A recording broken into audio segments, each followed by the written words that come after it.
Hi, it's Gayle Palmer here, the osteopath at the Living Elements Clinic, and I'm here with one of my gorgeous clients who I have known for a very, very long time, decades now, because I wanted to give an example of something that we don't see very often in practice, and that's a symptom called Takot-Subo heart attacks. And so I'm going to ask Sharon here to explain how it all started for her, and then what happened from there when she got to hospital. So, okay, short story. I live on a very sharp corner. There was a little car accident outside, 2 cars in the road, so I went out to do some traffic control, which I've done for the last 30 years with no trouble whatsoever. Apparently this was not the time to do it, because it was the revival weekend, so it was very busy. So September 2022. Yep, mid-September, and it was very, very busy on the road. And just to get 2 cars off of the corner is really quite difficult when you've got so many cars kicking about. So I was doing traffic control and keeping 3 directions of traffic running, which was... I was quite pleased with myself. No more miraculous, to be honest. I was quite pleased with myself, with my very enthusiastic indications. You will stop, please stop, and do come, and all the rest of it.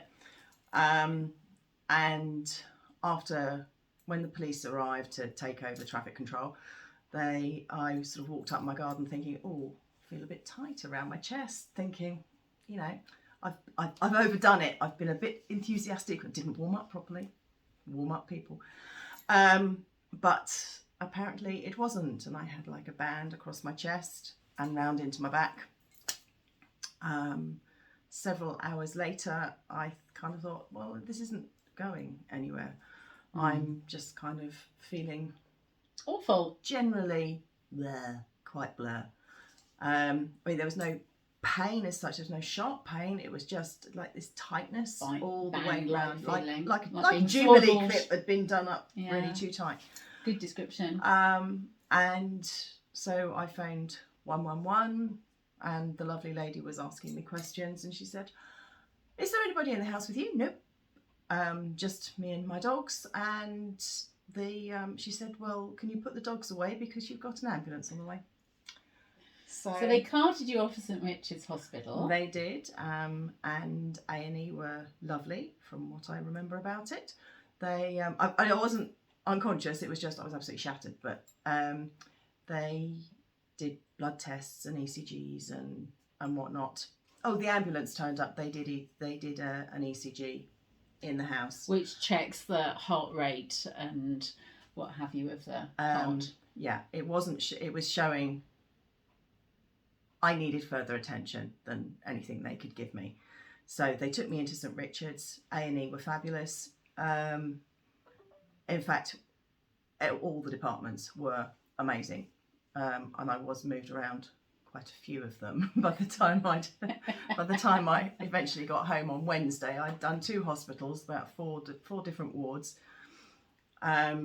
And you were telling me when I first saw you that it was the junior doctor who actually recognised... Yeah, it was junior doctor on the Saturday morning. This was Friday afternoon, it all happened. The Saturday morning, the first junior doctor who came to see me said, I think you've had a Takot-Subo. Takot-Subo, which is your heart goes to the shape of an octopus. It's actually an octopus net or octopus. They have a special pot in Japan, and it has a particular shape with a smaller neck, and that's what shape your heart goes to. And that's the shape that the heart goes to because of the left ventricle changes its dynamics. So, and then I went through the various doctors who they cover all bases. Bless them. So I had an angiogram. I had everything checked to make sure I didn't have any damage, I didn't have any disease, and they eventually sent me a letter saying we believe it is a Takot-Subo. We don't think it's there was a vague possibility it could have been an aneurysm somewhere that had sort of popped out, but it wasn't. It was Takot-Subo. But the interesting thing about Takot-Subo is it happens quite rarely. It's not a common presentation at all. No, a lot of my nurses have gone, really? And it happens in, well, may I ask how old you are? 52. Okay. But I was 51 at the time. It happens for most people around the 50s, Yeah. 40s to 50s. Again, not a typical heart attack age group particularly. No, I was the baby in the cardiac ward, definitely. In both hospitals, St Richard's and Worthing. I was definitely the baby in the group. So you then put on a load of medication, obviously. Yes, I rattle if I jump up and down. And then later, so that was in September going on to October. Mm-hmm. Then you managed to get flu over Christmas, didn't you? Yeah, happy Christmas, I'll have flu, thanks. And what symptoms, along with what you'd already had, were you getting at that point? I started to get dizzy as I stood up or as I lay down. It's moving from here to here, dizzy. Moving from here to here, dizzy.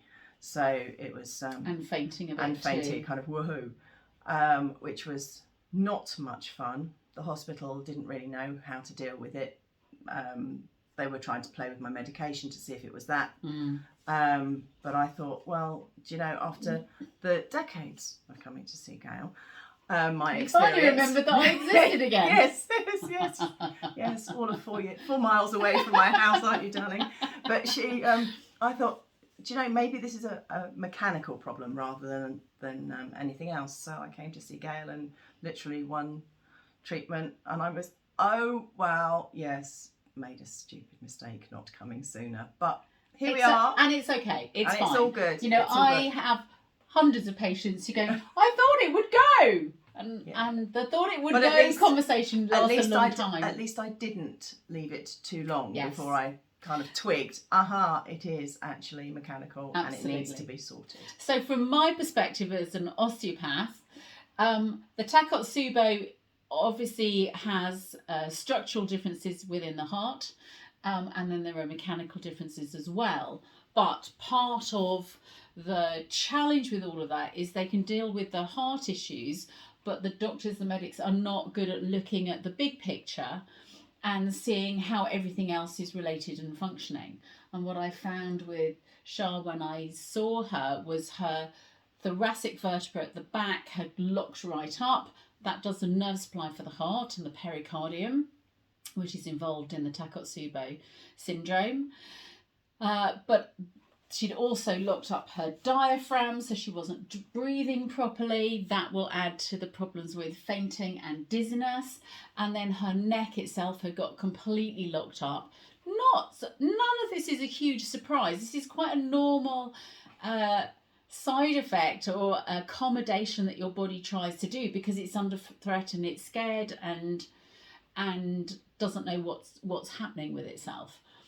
So what I did with your first treatment was to begin to unlock and unravel all of those things so you could suddenly start looking over your shoulder again, so you could drive safely. That allowed the head and neck to drain so there wasn't all the dizziness because that was pinching, the blood supplies going up to your head. And freeing off your back and your diaphragm meant your poor old heart didn't have to work so hard. So although you weren't going to have another heart attack, everything had jammed up. So it was working within very limited space to be able to operate. So having given you that treatment, we've given you a couple since, everything's working so much more freely now. No more dizziness. No more dizziness. Hooray. And are you sleeping better? I know there's lots of other things going on as well at the moment. Sleeping much better. Fantastic. And that's one of the really big signs for me, but almost incidental signs for many of my clients, when their nervous system starts coming off, as I call it, DEFCON 1 panic mode, and goes into a more regular, normal level of awareness, your sleep radically improves and your general sense of well-being and freedom within yourself improves. Yep. The other thing that is very common with anyone who has a heart attack is that you have a real spaced out sense of reality, and you're a bit like a head wandering around in space. And not related to reality. Absolutely. And now when I look at you, you're present.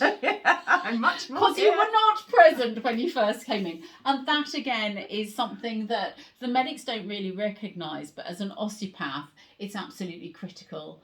And makes a phenomenal difference as to what's going on as well. Because I was still going to my rehab, my cardiac rehab exercise classes, which are absolutely amazing, and they're fabulous nurses and physios that run them.